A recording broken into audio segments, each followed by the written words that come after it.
talked about some concepts, but also want to address some of the previous points raised by the speakers, which I actually think it's fascinating. I want to ask the audience, how many of you have used Gallup or IBM Connects in the past? I've used both. One has a few questions, the other one has 78 questions. They both equally talk about engagement and probably create a level of disengagement, in my view, to the point where it's really challenging. And some of the teams I've managed in the past really loved Gallup. Quick, short, snappy, click, click, click, done. 5 out of 5, easy, because we don't care. The other ones are 78 questions. When you get to question number 20, you're out. Like a zombie, you just want out. What we're trying to really solve with crowdsourcing in a way is about engagement. I love absolutely what I've heard about Pop-In. I think it's a fantastic opportunity for a different style of engagement, but the type of questions we ask will determine the quality of the answers and the mood. Now, I've used in the past messaging tools and Slack and Teams, and every day I log in and I see thousands of messages, apparently of discussions that took place and decisions that were made, and yet there's whole information out that is missing. And what we're trying to do with a new governance model is really talk about crowd to crowd. Not necessarily management to people, not necessarily corporates to staff members, but how do we deal with crowd to crowd? How do we share information between communities and communities, between cities and cities, between urban environments and different centralized environments, all this kind of mixture of environments. So therefore, we kind of focus on a concept called Agile governance. We're taking the traditional approach, breaking down no more 5-year plans and long strategy sessions, trying to embrace the concept of crowd and ask the questions, but in a different way. And I think that level of governance is actually missing, and it's not easy to build it as well. The last thing I would add is, with respect to crowd, is that I think we're going to find a scale issue very quickly. We talk about software as a service solutions to people, and when you have staff engagement surveys and things like that, you're going to find out you're going to survey 100 people, 2,000 people, 5,000 people, 100,000 people. How do you deal with crowd that has millions? How do you process so much information from millions of people? And we actually found ourselves in that situation where we engaged a potential customer in Indonesia, a single customer with 96 million people, and I can tell you that's overwhelming, because no financial model that actually typically applies for software as a service would actually scale to that level. A smaller scale of that would be a small city in Australia with 4.5 million people. That's a lot of information to filter. All the loud voices, all the emotions, all the things that we typically capture into something that actually makes sense in terms of a clear decision. So Agile governance emerged only recently out of the World Economic Forum famous white paper, and it's been out there for a while, and there's still quite a few gaps. And it's, unfortunately, it represents a very Western view. It doesn't talk about the cultural beliefs. And if you apply the same concepts to Asia Pacific, you'll realize very quickly that this doesn't work. It really needs to change. Because in some cultures, when you have a brainstorming session, not everyone will stand up and draw on the whiteboard. So when you ask the crowd for a question and you expect an answer, you're unlikely to get it. And I've seen those situations firsthand. When you sit in a meeting with 50 people, only one responds, the most senior person in the room.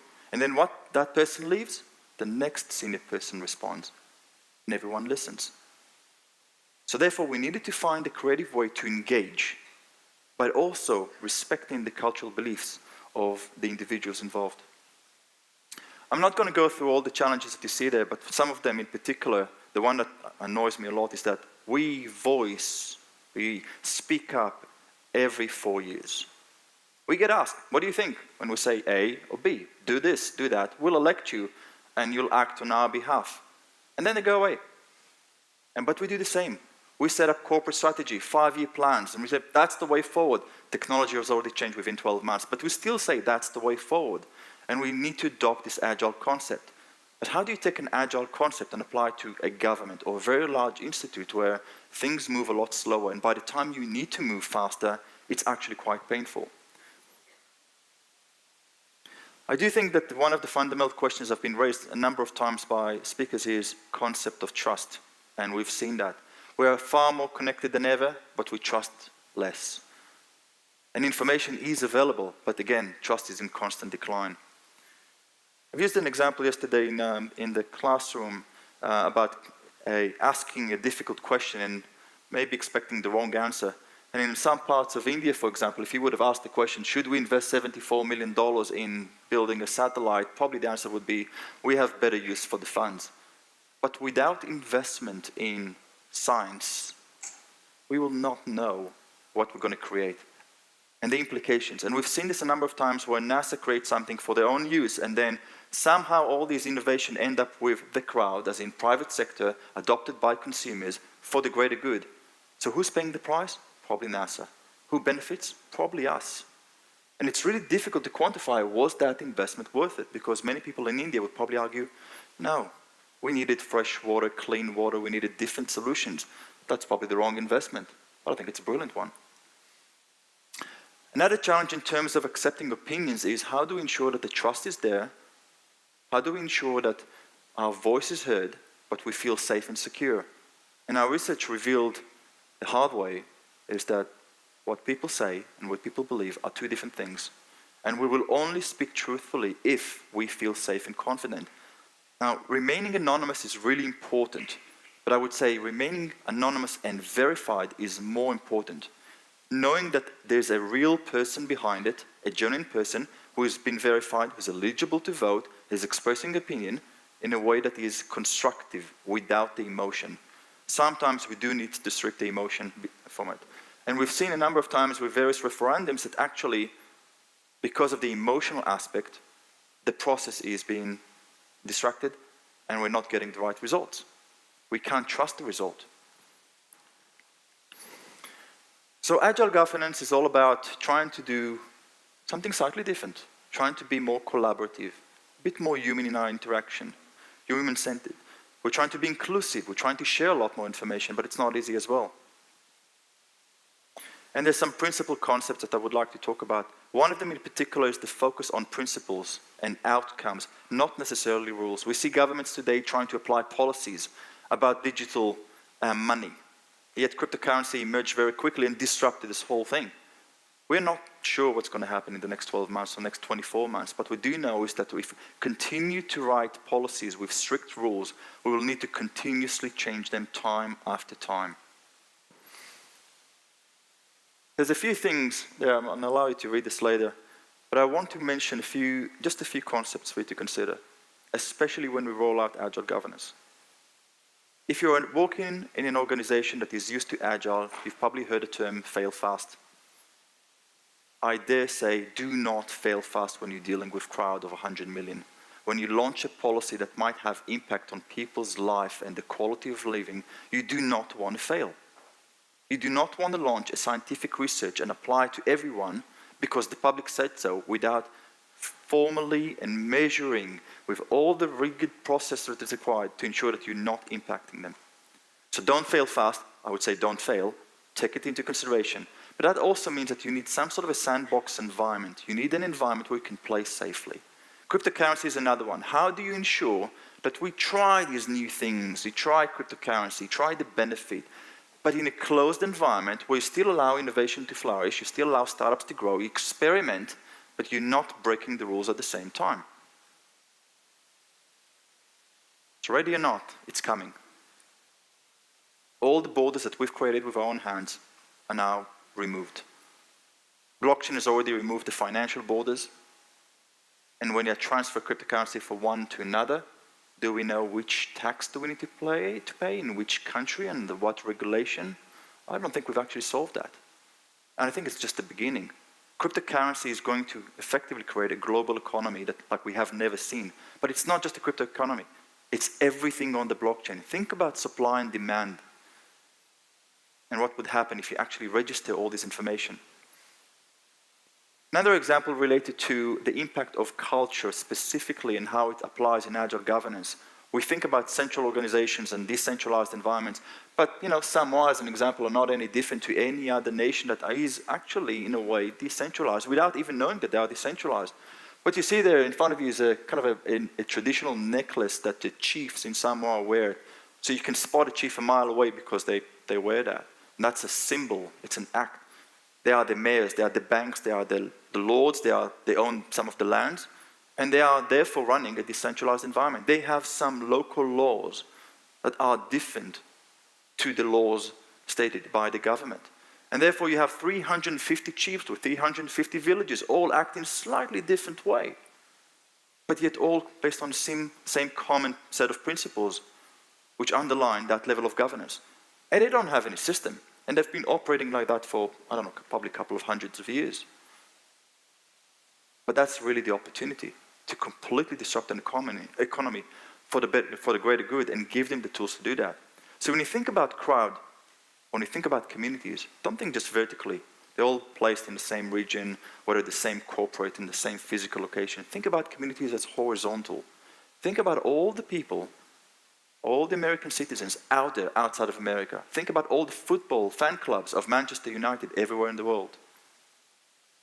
We talked about this slide already yesterday, so I'm going to skip part of it, but I'm going to jump quickly to this one, which is really interesting. You know, one of the most famous advocates for decentralization is saying, we'll probably have to live with this for quite a while, operating in these two worlds of centralized environments and decentralized environments.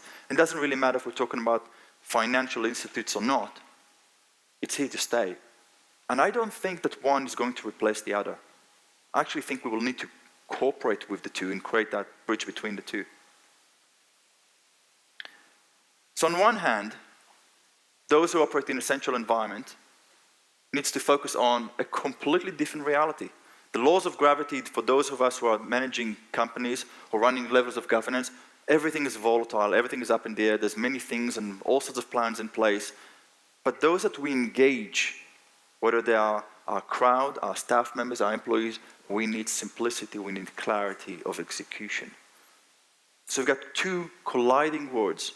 So where you ask the crowd what you think, what is it that they're really wanting, what is it really offering, and how do we actually engage there? We've seen some methods with surveys, but how do we actually engage with groups of influence before we ask the crowd? Is it the right thing to go all the way? Is it really binary? We go from nothing to everything. Do we ask everyone? Or do we ask only professors of nanotechnology if we're launching a nanotechnology-related policy? Should it be more tailored?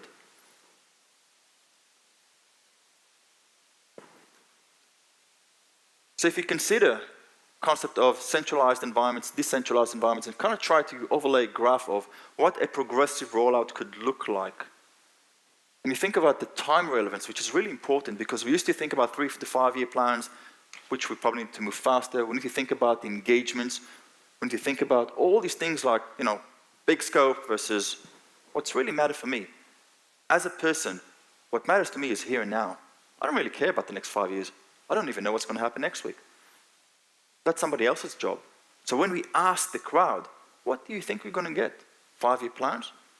Or the emotional feeling of, I'm under pressure, I'm unemployed, I don't even know if I'm going to have a job in the next 6 months, or fresh drinking water, and you're asking me about nanotechnology. Hence why we came up with a governance model that talks about progressive commitment, where we actually go from A to B in small steps. We start with central organizations, whether it's a governance model, we scale it slowly, we increase the level of participation with experts and influencers, and we slowly add more and more organizations. Because that's the only way you're going to scale from 10,000 people survey to 100 million. The most important part we've realized through our research is that community leaders, and the community leaders are absolutely critical. The people who lead, and I'm not talking about managers, I mean the people on the ground, the people that people believe in, the people follow, those leaders will shape. And those leaders will also influence the hearts and minds. They know what's happening. So before we go and ask all these questions that we think we know best, how about we go to the leaders and ask them really what's happening? So don't crowdsource to everyone. Crowdsource to the leaders first. And the leader can be a developer. Doesn't have to be necessarily the CEO. A developer who absolutely facilitates all discussions with everyone else and everyone actually believe in that person. Can be at any level, not necessarily managerial level. I'll leave you some concepts of, kind of, if I had to pick a target of what a perfect platform would look like, and I wish, because that's kind of what we're aiming to build, but that's going to take a while. We want voices to be heard. We want every voice counted, but not every voice actually counts depending on the relevance. We want the communities to be far more involved in the process of creating their own policies. And we want the civic duty, because we are all residents of a city. We're all part of a community, whether it's a church or a mosque or any other community. But how do we ensure that as we proceed with this digital transformation, and we ask the crowd, we are not diluting the cultural value proposition? And some countries are really struggling. We've also heard before about, does banks have Facebook? Yes, they do. They hate it, by the way. They absolutely hate it. And I've talked recently to a CEO in a large corporate and asked him, what do you do with your Facebook page? I said, I don't even use it. Someone is monitoring it. They tell me when there's a problem. We usually don't respond. The last thing you want to respond in a corporate environment, and a large corporate, is actually responding on Facebook, because you have no control over the outcome. There is no constructive discussion that can lead to any meaningful engagement when you're doing something with social media. Because do you really know that Oren is Oren? Can you verify that that person is real? And what the motivation behind it? So I want to share with you some information about Horizon State specifically and how we're going to implement Agile governance across this.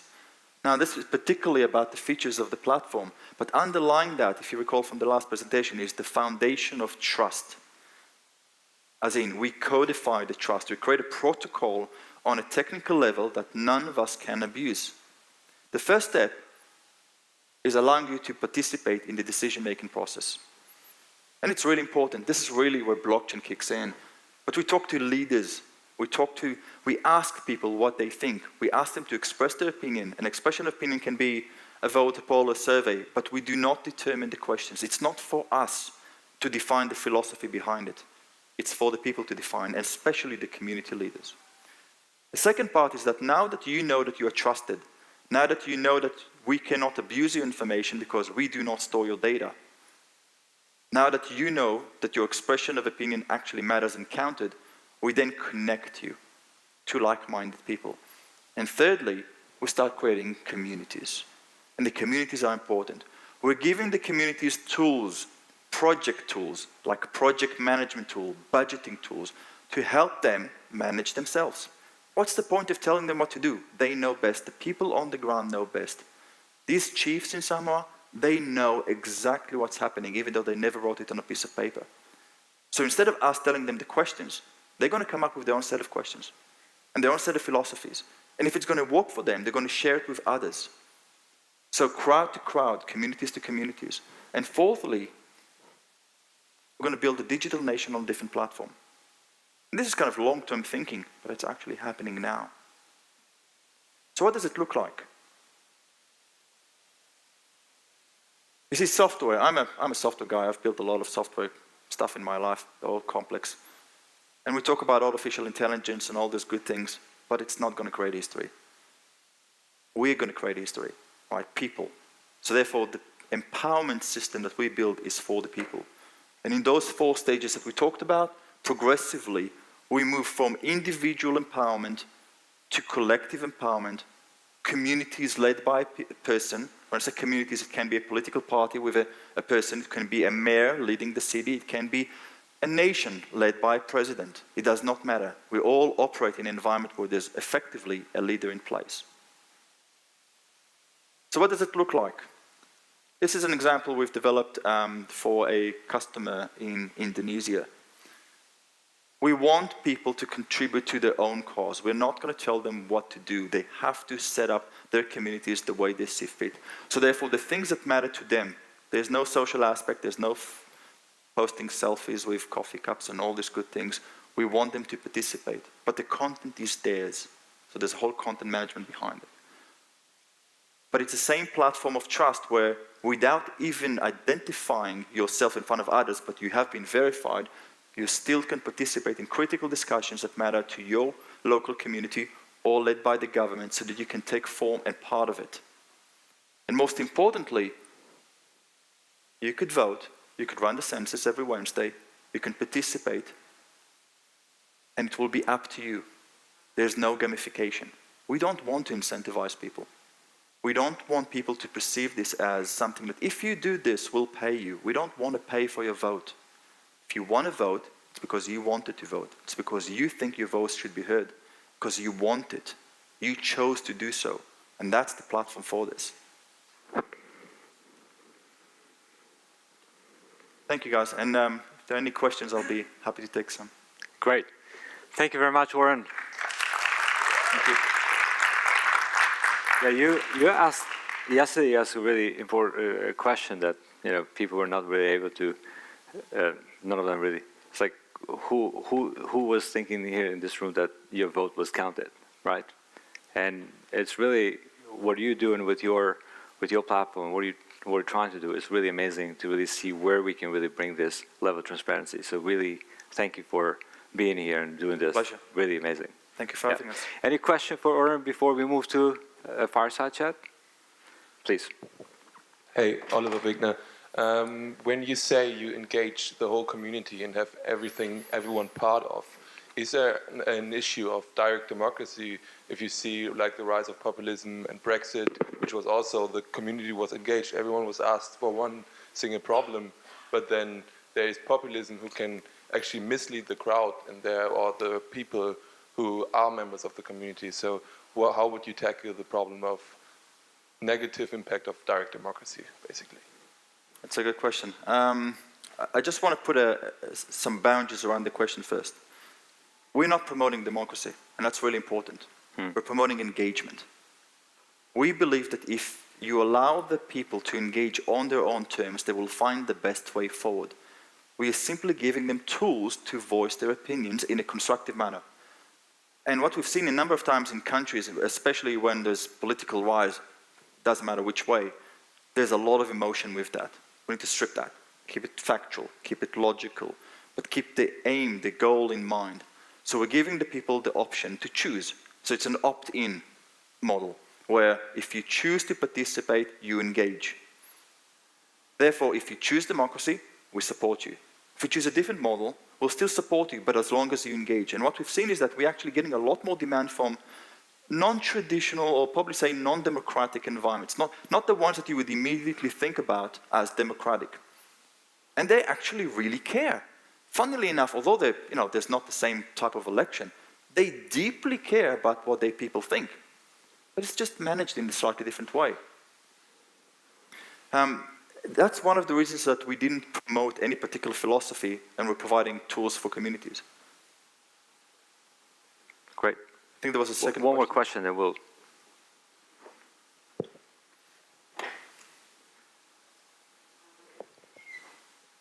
On? It's on. Okay, thanks. I was just wondering about how you built the blockchain solution. Oh, which part of it?